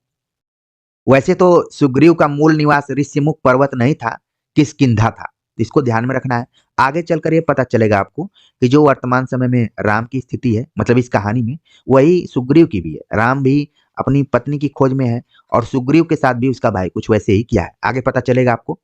तो किष्किंधा का था, लेकिन ये अपने भाई से वाद विवाद करके, लड़ाई झगड़ा करके, इधर निर्वासन के रूप में ऋषिमुख पर्वत पर वो अपना जीवन बिता रहे थे। सुग्रीव किष्किंधा के वानर राज के छोटे पुत्र थे, बड़े भाई का नाम बाली था। तो सुग्रीव बाली का नाम आपने सुना होगा, और राम और बाली के बीच में जो युद्ध हुआ है, ये सब चीजें आप जानते हैं। तो वहां पर मुलाकात होती है। तथ्यों को भी ध्यान में रखना है बस। सुग्रीव के प्रमुख साथी हनुमान थे, ये भी आपको इंपॉर्टेंट रूप से ध्यान में रखना है कि अब देखिए हनुमान की यहाँ पर एंट्री हुई है। और जैसे ये लोग जाते हैं उधर, तो थोड़ा सा जंगल में ये होता है कि कौन आ रहा है, कौन आ रहा है। फिर हनुमान जो है वहां पर जाकर पता करते हैं और शिष्टता से प्रणाम किया कि आप दोनों कौन हैं, पूछते हैं। तो ये लोग बताते हैं कि हम लोग हैं। इसके बाद प्रणाम करते हुए हनुमान बोलते हैं कि मैं हनुमान हूँ, सुग्रीव का सेवक। आप ध्यान में रखिए कि राम के पहले हनुमान सुग्रीव के सेवक थे। इसको इम्पोर्टेंट करके ध्यान में रखिए आप लोग। और सब चीजें होती हैं। इसके बाद राम और सुग्रीव की स्थिति एक जैसी है, जैसा कि मैंने बताया आपको। हनुमान ले जाते हैं इन लोगों को वहां। दोनों को एक दूसरे की सहायता चाहिए। वे मित्र हो सकते हैं। एक अयोध्या से निर्वासित है, दूसरा किष्किंधा से। एक की पत्नी को रावण उठा ले गया है, दूसरे की पत्नी उसके भाई ने छीन ली है। दोनों के पिता नहीं है। ये इंपॉर्टेंट चीज है। अभी तक मुझे अच्छा लग रहा है कि जो भी विद्यार्थी मुझे सुन रहे होंगे वो इस तथ्य को अपने जीवन भर याद रखेंगे और स्टोरी उनके दिमाग में हूबहू उतर गई होगी। आगे हम बात करते हैं कि बातें सब हो जाती हैं। हनुमान ने दोनों को सुग्रीव से मिलाया और अग्नि को साक्षी मानकर मित्रता का वचन लिया कि हम लोग एक दूसरे के साथ हैं। सुख दुख बांटा, अपना सारी चीजें बताई वहां पर। राम ने भी आश्वस्त दिखलाया, उनको दिया कि परेशान होने की जरूरत नहीं है। और ये और तब तक वहां पर, क्योंकि सीता जो अपने आभूषणों को नीचे गिराई थी, दिया गया इनको। और उनके मुंह से अचानक आभूषणों को देखकर वो तो पहले शोक में डूब गए। इसके बाद उन्होंने कहा कि धिक्कार है मुझे, हे सीते, मैं संकट में तुम्हारी रक्षा नहीं कर सका। मेरा पौरुष, बल, पराक्रम, ज्ञान तुम्हारे काम नहीं आया। मैं क्या करूं। आप देख रहे हैं कि यहाँ पर राम भी कैसे सामान्य मनुष्य की तरह आपको दिखाई पड़ रहे हैं। सारी चीजें होती हैं, सब कुछ हो रहा है यहाँ पर। कुछ और चीजें आपको देखने को मिलेंगी कि बाली तो मारा गया, सब कुछ हो गया। और संकट के समय हनुमान, नल और नील, सुग्रीव बताता है पूरा स्टोरी अपना कि मेरे संकट के समय में हनुमान हनुमान नल और नील ने मेरा साथ दिया है, मुझे कभी नहीं छोड़ा है। मित्रता के बारे में भी यहाँ पर बातें हो रही हैं। तो राम भी बोलते हैं कि चिंता मत करो मित्र, मैं तुम्हें तुम्हारा राज्य और स्त्री दोनों दिलाऊंगा। और इसके बाद क्या होता है कि वह साल के 7 वृक्षों को एक साथ झकझोर सकता है। बाली बार बार जो सुग्रीव है, बाली की शक्ति के बारे में राम को बताता रहता है और बताता है कि वो ऐसा शक्तिशाली है कि 7 वृक्षों को एक साथ झकझोर देता है। तो राम चुपचाप थे, कुछ उन्होंने उत्तर नहीं दिया। धनुष उठाया और तीर चला दिया और साल के 7 विशाल वृक्ष एक ही बाण से कटकर गिर गए। तो इसके बाद सुग्रीव को लगा कि भाई अब असली व्यक्ति मिल गया है। इसके बाद सारी चीजें हो रही हैं। फिर बाली से युद्ध होता है और बाली मर जाता है। कुल मिला जुला कर ये ध्यान में रखना है। मल्ल युद्ध होता है, भीषण मल्ल युद्ध होता है दोनों में, राम और बाली में। इसके बाद हो जाता है सब यहाँ पर। और लेकिन यहाँ पर आप देख रहे हैं कि बाली को सुग्रीव का यह साहस समझ में नहीं आया कि ये कहाँ से हो रहा है। वह अंतपुर में था अपनी पत्नी रानी तारा के साथ। तारा को भी ध्यान में रखिए, जो कि पहले सुग्रीव की पत्नी थी, लेकिन बाद में बाली ने इनको अपनी पत्नी बना लिया था। और सारी तारा भी इसमें बार बार बाली को मना करती है, लेकिन वो नहीं मानता है। और कुल मिला जुलाकर युद्ध हो जाता है, बाली मारा जाता है। और आनन फानन में राज्याभिषेक की तैयारियां शुरू हो जाती हैं। सुग्रीव को राजगद्दी मिलती है। राम की सलाह पर बाली के पुत्र अंगद को युवराज का पद दिया गया। यहाँ पर इंपॉर्टेंट रोल है।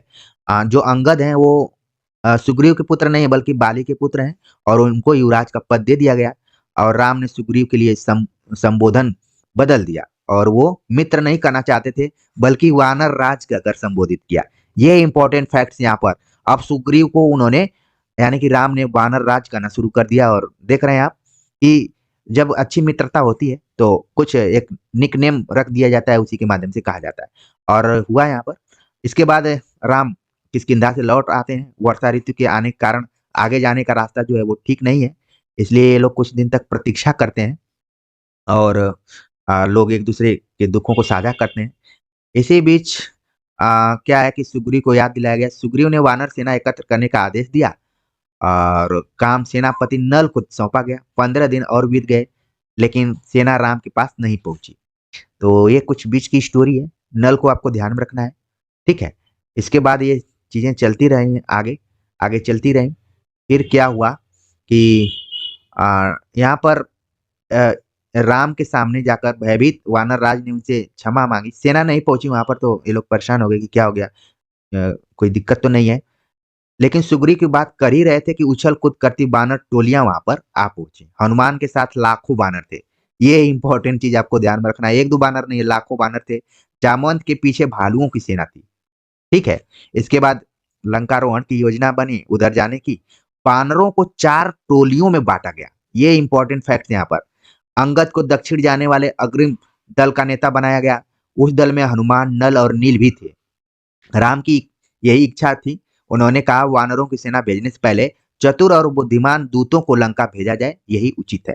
तो देख रहे हैं कि आप टीम यहाँ पर बन गई है और कौन किसका नेतृत्व करेगा ये भी निर्धारित कर लिया गया। इसी बीच राम ने हनुमान को बुलाया और अपने पास बुलाकर कहा, अपनी उंगली से अंगूठी उठाकर उन्हें दे दी। अंगूठी पर राम का चिन्ह था। उन्होंने कहा, जब सीता से भेंट हो तो यह अंगूठी उन्हीं उन्हें दे देना और वे इसे पहचान जाएंगी, समझ जाएंगी तुम्हें मैंने भेजा है, तुम मेरे दूत हो। आजकल भी इस तरीके की टेक्निक्स को अपनाया जाता है। कहीं न कहीं ये राम से ही टेक्निक्स ली गई है कि अपनों को कैसे अपना परिचय दें। तो यहाँ पर आप देख रहे हैं कि हनुमान को भेजा जाता है और हनुमान वहाँ पर जाते हैं और देखते हैं आगे।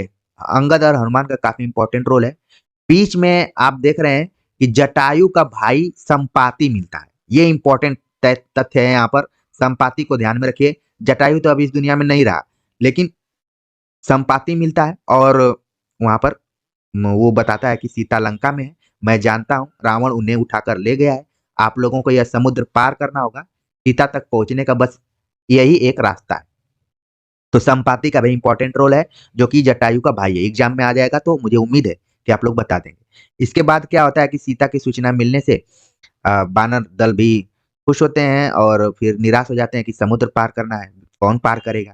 तो आप देख रहे हैं कि पल पल पर कोई ना कोई संकट आ जा रहा है। तो इन संकटों से घबराना नहीं है, आपके जीवन में भी आता है। लेकिन कोई न कोई ऐसा बुद्धिमान व्यक्ति मिल जाता है जो सारी चीज़ों को बताता है। इस दल में सबसे बुद्धिमान व्यक्ति जामवंत थे।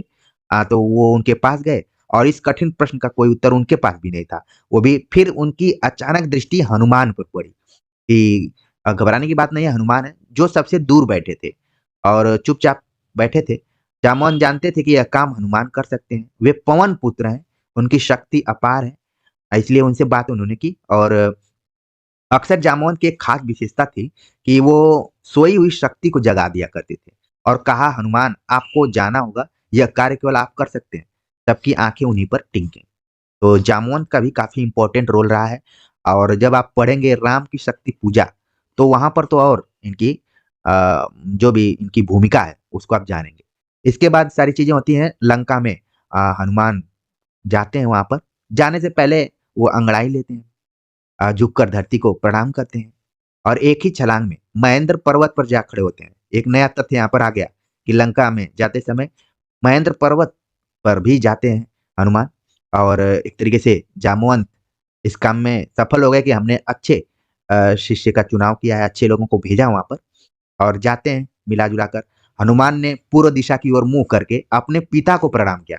जाने से पहले तमाम जो औपचारिकताएं हैं उसको आप देख रहे हैं कि हनुमान भी कर रहे हैं। यानी कि आप सभी को भी ये सब करना है। एग्जाम में जाना है, अपने बड़ों को ध्यान में रखना है, अपने टीचर्स को ध्यान में रखना है, अपने जो भी हैं आपको मोटिवेट करते हैं सबको ध्यान में रख के जाना है। तो निश्चित तौर पर सफलता मिलेगी। केवल मतलब इस तरीके से किताबें, पीडीएफ और यूट्यूब देखने से काम नहीं चलने वाला है। आप इस कहानी के माध्यम से तो यही जान पा रहे हैं। सब कुछ होता है। आप देख रहे हैं कि महेंद्र पर्वत सुंदर था, वनस्पतियों और जीव जंतुओं से भरा था। उसका शिखर जो था पथरीला था और नीचे घाटी में मनमोहक वृक्ष थे, लताएं थी। हनुमान के छलांग लगाने तक पर्वत शांत था, निश्चल। छलांग के बाद वहां दरक गया, वृक्ष कांप कर गिर गए। ये सब घटनाएं वहां पर हो रही हैं। इसके बाद इन सारी चीजों से हनुमान बेखबर थे और लगातार अपनी गति से आगे बढ़ रहे थे। और मार्ग में उन्होंने दिशा बदल ली। लंका जाने के लिए उनका शरीर हिला तो बादलों में भी गड़गड़ाहट हुई और सब अस्थिर हो गए। और अचानक उन्होंने देखा कि समुद्र में ऊंची लहरें उठने लगती हैं। उनकी परछाई समुद्र में विराट नाव की तरह दिखती है। ये देखिए आप, यहाँ पर इसको ध्यान में रखना पड़ेगा कि किस तरीके की परछाई उनकी दिखती है, विराट नाव की तरह। और समुद्र के अंदर ही एक पर्वत है जिसका नाम है मैनाक। तो आप देख रहे हैं कि बैक टू बैक दो पर्वतों का नाम आया, एक तो महेंद्र पर्वत और दूसरा मैनाक पर्वत।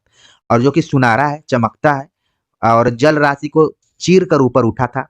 मैनाक चाहता था कि हनुमान कुछ पल वहां विश्राम कर लें और थक गए होंगे हनुमान वहां, लेकिन रुके नहीं। उन्हें मैनाक की इच्छा लगी कि बाधा है अब, क्योंकि उन्होंने एक जिम्मेदारी ली हुई थी, इस जिम्मेदारी को वो पूरा निभाना चाहते थे। पहुंचते हैं, रास्ते में कई बाधाएं आती हैं। वहीं पर एक राक्षसी सुरसा मिलती है, इसको ध्यान में रखना है, जिसका विराट शरीर है। हनुमान को खा जाना चाहती थी, लेकिन पवन पुत्र ने उसे चकमा दिया।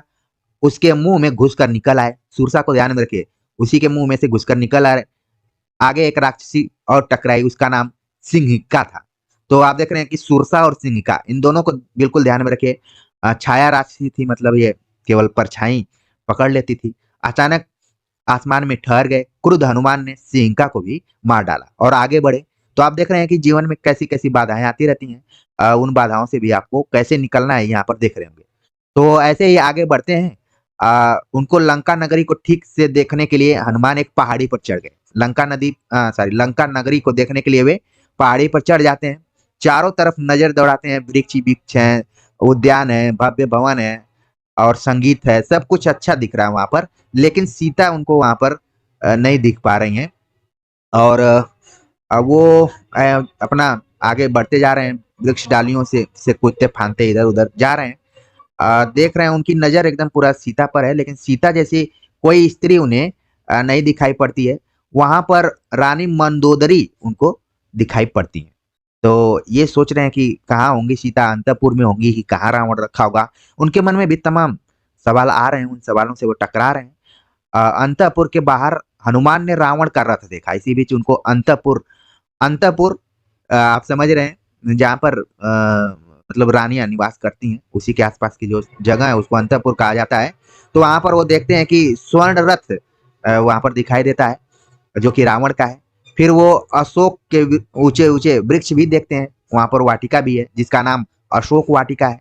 ये सारी चीज़ें वो देख रहे हैं यहाँ पर। बार-बार उनकी नज़र सीता पर है, लेकिन वहाँ पर भी वो नहीं दिख रही हैं। फिर इसके बाद आगे-आगे वो बढ़ते जा रहे हैं, बढ़ते जा रहे हैं और अचानक वो देखते हैं कि एक चेहरा मुरझाया हुआ चेहरा दिख रहा है। एक स्त्री बैठी हुई है, राक्षसियों के बीच में बैठी हुई है, उदास है, दयनीय है, दुर्बल है, शोकाग्रस्त है।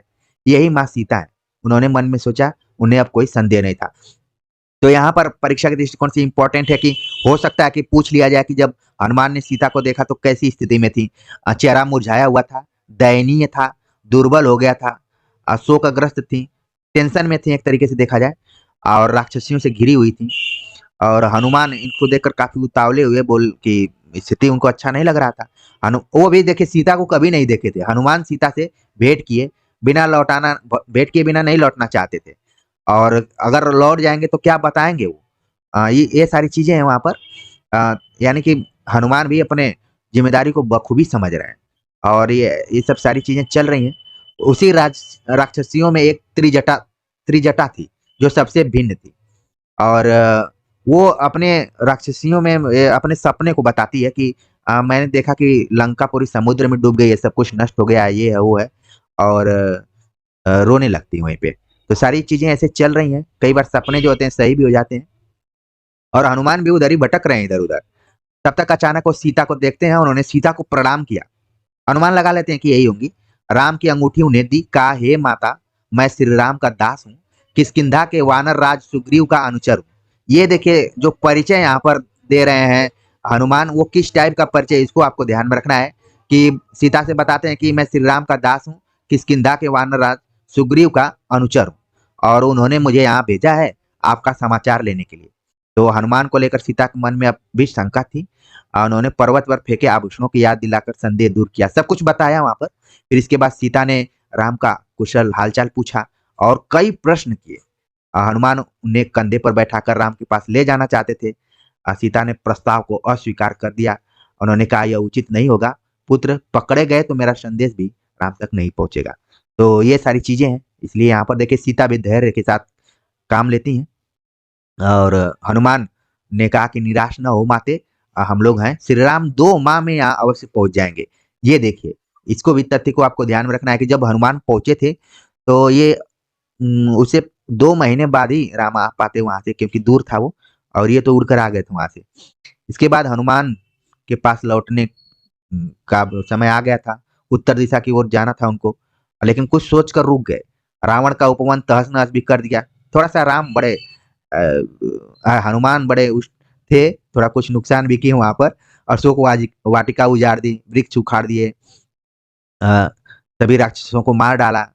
हनुमान से लड़ते हुए रावण का पुत्र अक्षय कुमार भी प्राण गंवा बैठा। ये भी इम्पोर्टेंट है वहाँ पर, ठीक है?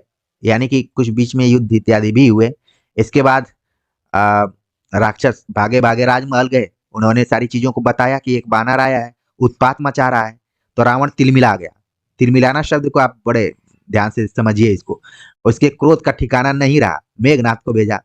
अपने सबसे बड़े बेटे को कहा कि उस बानर को मेरे सामने उपस्थित करो, उसने जघन्य अपराध किया है। फिर मेघनाद और हनुमान में भीषण युद्ध होता है।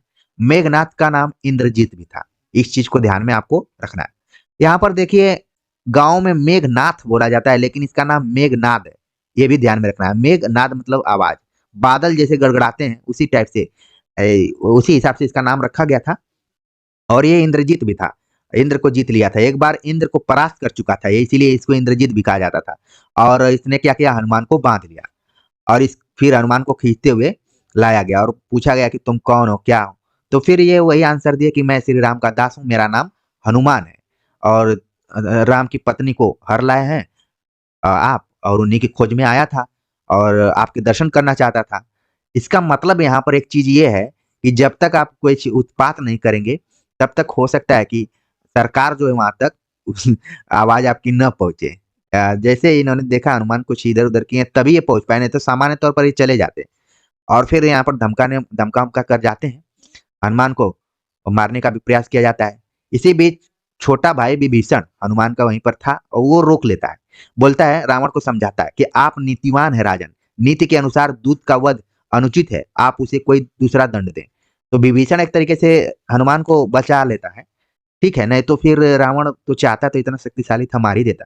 लेकिन आ, हर जगह आप देख रहे हैं कि रीति और नीति, इन दोनों का जिक्र बार बार बाल राम कथा में प्रस्तुत है, यानी पूरे राम कथा में ही है। हनुमान ने रावण को पुनः प्रणाम किया। देखिए यहाँ पर हनुमान का रोल देखिए, रावण को प्रणाम करते हैं और इसके बाद वो बोलते हैं कि सीता को सम्मान चाहिए तो वापस वापस लौटा दें, इसी में कुशलता है, नहीं तो फिर राम आएंगे तो आप युद्ध में जीत नहीं पाएंगे। इसके बाद क्या होता है, रावण और गुस्सा आ जाता है, बोलता है कि इसकी पूंछ में आग लगा दो, क्योंकि आक्रामक है ये, थोड़ा सा तुरंत निर्णय ले लेता है। तो फिर क्या हुआ, ये सारी चीजें हैं, आगे चीजें होती हैं। अगर आपने सीरियल देखा होगा तो बहुत सारी चीजें आपके दिमाग में आ गई होंगी। इसके बाद क्या है कि उत्तर दिशा की ओर हनुमान जाते हैं और राम के पास पहुंच जाते हैं। दूसरे तट पर हनुमान सभी की प्रतीक्षा कर रहे थे, अंगद, जामवंत, अन्य वानर, ये सब लोग, और सब लोग घेर लिए। और हनुमान ने संक्षेप में लंका का हाल सुनाया, सीता से भेंट का क्रम भी बताया, सब कुछ स्टोरी सुनाई। और आप कल्पना कीजिए कि जब कोई स्टोरी सुनाता है तो लोग कैसे सुनते हैं, वैसे ही ये लोग भी अपना एकाग्र होकर सुन रहे हैं और मन में तमाम तरीके की चीजें आ रही हैं। इसी बीच जो बानर हैं वो किलकारियां भरने लगे, वो भी उत्साहित थे। जैसे खुशी का पल होता है तो यहाँ पर लोग किलकारियां कैसे भरते हैं, आप इसको कल्पना कर सकते हैं। और बड़ा सब लोग खुश थे। इसके बाद हनुमान से भी, इसका मतलब यही था कि राम भी सुरक्षित हैं, सीता भी सुरक्षित हैं। अपहरण हुआ है लेकिन हत्या नहीं हुई है, इस चीज को ध्यान में रखना है। और सोच रहे हैं कि 2 माह यहाँ नहीं आएंगे तो पापी रावण मुझे मार डालेगा। सीता भी टेंशन में है, और वो तो हमेशा है, लेकिन रावण अभी अभी कंट्रोल किया हुआ है, ऐसा कुछ नहीं। इसके बाद सब लोग एक दिशा में, क्योंकि हनुमान पता करके आ गए कि दक्षिण में ही जाना है। वैसे तो ये लोग अलग अलग दिशा में जा रहे हैं कि किधर से जाएंगे क्या, लेकिन अब कंफर्म हो गया कि एक ही दिशा में जाना है। तो ऐसे स्टोरी आगे बढ़ती रहती है। सुग्रीव ने लक्ष्मण के साथ बैठकर युद्ध की योजना पर विचार किया, क्योंकि अब मित्र हो गए हैं। और सारे लोग इसमें हनुमान, अंगद, जामवंत, नल और नील को आगे रखा गया और कहा गया कि भाई कैसे इसको पार किया जाएगा। ये भी इन लोगों के पास एक ही चुनौती थी कि समुद्र को आखिरकार कैसे पार किया जाए। फिर ऐसे ही चल बातचीत होती रहती है। फिर लंका विजय का अगला चैप्टर है और इसी में राम का राज्याभिषेक भी होगा। दोनों चैप्टर को यहाँ पर मिक्स कर दिया गया है, मैं कर दिया हूँ टाइपिंग में, लेकिन स्टोरी आपके दिमाग में पूरी आ जाएगी। विभीषण चाहते थे, जब ये सब युद्ध हो गया है, देखिए शुरुआत थोड़ा सा फ्लैशबैक में चली जा रही है। विभीषण चाहते हैं कि राम कुछ दिन यहाँ रहें, नई लंका बनाए, लेकिन राम कहते हैं कि ठीक है, मैं कुछ दिन तो थकान खत्म हो जाएगी, लेकिन अभी तक आपने नगरी देखी भी तो नहीं। अक्सर लोग कहा करते हैं ना कि अभी तो आए थे, अभी क्यों जा रहे हैं। राम ने लंका नगरी में कदम नहीं रखा था। सीता से मिलने हनुमान 2 बार जा चुके थे, अंगद गए, लक्ष्मण भी हो आए। विभीषण के राज तिलक के समय राम उस नगरी से दूर ही रहे, ये भी इम्पोर्टेंट चीज है। एक चीज आप ध्यान में रखिए, थोड़ा सा मुझे यहाँ महात्मा गांधी भी याद आ रहे हैं कि जब जैसे भारत आजाद हुआ तो महात्मा गांधी भी दिल्ली में नहीं थे, बल्कि नोआखली एक जगह थी। वैसे ही आप देख रहे हैं कि विभीषण, राम जो है रावण का अंत कर देते हैं, विभीषण को राज्य दिलवा देते हैं, लेकिन उस नगरी से दूर ही रहे वो। ये थोड़ा सा यहाँ पर सोचने वाली बात है। खैर आप लोग सोचिएगा परीक्षा के बाद। वनवास के 14 वर्ष पूरे हो गए। अब ये हुआ कि चलिए भरत भी प्रतीक्षा कर रहे होंगे और राम भी सोच रहे हैं कि तत्काल अयोध्या वापस लौटना चाहिए। और ऐसे ही हो रहा है। वो समझाते हैं विभीषण को कि मैं ज़्यादा दिन नहीं रुक पाऊँगा। विभीषण चाहते हैं, लेकिन यहाँ पर समस्या वही है कि कैसे यहाँ समुद्र को पार किया जाए। सब लोग तो जैसे-तैसे आए थे, लेकिन जाएँ कैसे? तो विभीषण यहाँ पर एक बात बोलता है कि विभीषण का पुष्पक विमान उन्हें ले जाने के लिए तैयार था। वो बोलता है यहाँ पर कि आप मेरे लिए यात्रा की व्यवस्था कर दें। राम उनसे बोलते हैं, तो वो बोलते हैं कि ठीक है, मैं यानी कि पुष्पक विमान जिसकी चर्चा बार-बार की जाती है, वो रावण का ही था, बाद में विभीषण उसका मालिक हो गया। तो पुष्पक विमान उन्हें लेकर वापस जाने को तैयार था और विमान के उड़ान भरने तक वानर सेना वहीं रही और किष्किंधा की तरफ ये लोग चले गए धीरे-धीरे। फिर इसके बाद विभीषण ने कुछ-कुछ दिया भी, रत्न आभूषण दिए और उनकी वर्षा भी की, एक तरीके से लुटाया। और वानरों के लिए ये मनोरंजन का विषय था, वो लोग लूट-लूट रहे थे इधर-उधर, कूद-कूद के। इसके बाद विमान लंका से उड़ा। उड़ान भरने के बाद उत्तर दिशा पकड़ी और जिधर अयोध्या नगरी थी, राम सीता के साथ बैठे थे। मार्ग में पड़ने वाले प्रमुख स्थान बताते जा रहे थे। जैसे आप लोग एरोप्लेन में बैठते हैं या फिर मान लीजिए फोर व्हीलर में भी बैठते हैं, तो जो चीजें रहती हैं उसको याद करते जाते हैं, रास्ते में बातचीत करते जाते हैं। वैसे यहाँ पर भी राम और या सीता के जो साथ हुआ था, वो सारी चीजें बता रही थी। राम भी बता रहे थे कि मैं कैसे पहुंचा। दोनों लोग मिल गए, यही बहुत बड़ी बात है एक तरीके से देखा जाए तो। फिर पंचवटी इनके जीवन में रही, यहाँ पर वो लोग 10 साल तक रहे थे। इसके बाद अ, बातें होती रहती हैं, फिर आगे ये लोग बढ़ते गए, ठीक है? बढ़ते जा रहे हैं, जितने भी यहाँ पर तथ्य दिख रहे हैं, आप पहले भी इनसे परिचित हो गए हैं और देख रहे हैं कि यहाँ पर गंगा यमुना के संगम पर ऋषि भारद्वाज का आश्रम था। इसको आपको ध्यान में रखना है और 14 वर्ष की अवधि कम नहीं होती है और इस टाइप से बातें आगे बढ़ती जा रही हैं। निषाद राज, सारी चीज़ें जो है वो याद कर कर रहे हैं लोग रास्ते में। अगली सुबह प्रयाग से श्रृंगवेरपुर होते हुए राम का विमान कुछ ही देर सरयू नदी के ऊपर पहुँच गया, वहाँ पर ये लोग पहुँच गए और इसके बाद वहाँ पर पहुँचते हैं। राजा अभिषेक की व्यवस्था में शत्रुघ्न लग जाते हैं। भरत भी अ, खुश हो जाते हैं, तैयारियाँ शुरू हो जाती हैं। इसके बाद तीनों रानियाँ नंदीग्राम के लिए निकल पड़ीं। कौशल्या सबसे आगे थीं। उन्हें पता था कि राम पहले भरत से भेंट करेंगे। ये भी इम्पोर्टेंट चीज़ है, ध्यान में रखना है। राम का विमान नंदीग्राम उतरा, उनका भव्य स्वागत हुआ, आकाश में जय घोष हुई।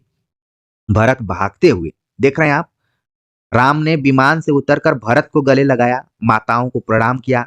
भरत भागते हुए आश्रम के भीतर गए, राम की खड़ाऊ उठा लाए, जिसे सिंहासन पर रखकर उन्होंने 14 वर्ष राजकाज चलाया। झुक कर अपने हाथों से राम को पहनाई। मिलन का यह दृश्य अद्भुत था। सबके चेहरों पर प्रसन्नता थी, सबकी आंखें खुशी से आंसुओं से भर गई थी, नम हो गई थी। राम लक्ष्मण ने नंदीग्राम में तपस्वी बाना उतारा, जो कपड़ा ये वलकर वस्त्र पहने थे उसको उतार दिए। दोनों को राजसी वस्त्र पहनाए गए। जन समूह की जय जयकार करता हुआ अयोध्या के लिए चला गया। शोभा यात्रा निकाली गई। वर्तमान समय में आप लोग देखते होंगे रोड शो किया जाता है, वैसे ही शोभा यात्रा निकाली गई। नंदीग्राम से चलने, एक तरीके से आप देख रहे हैं कि अयोध्या के बाद नंदीग्राम इन लोगों का एक दूसरा जगह दिखाई पड़ रहा है।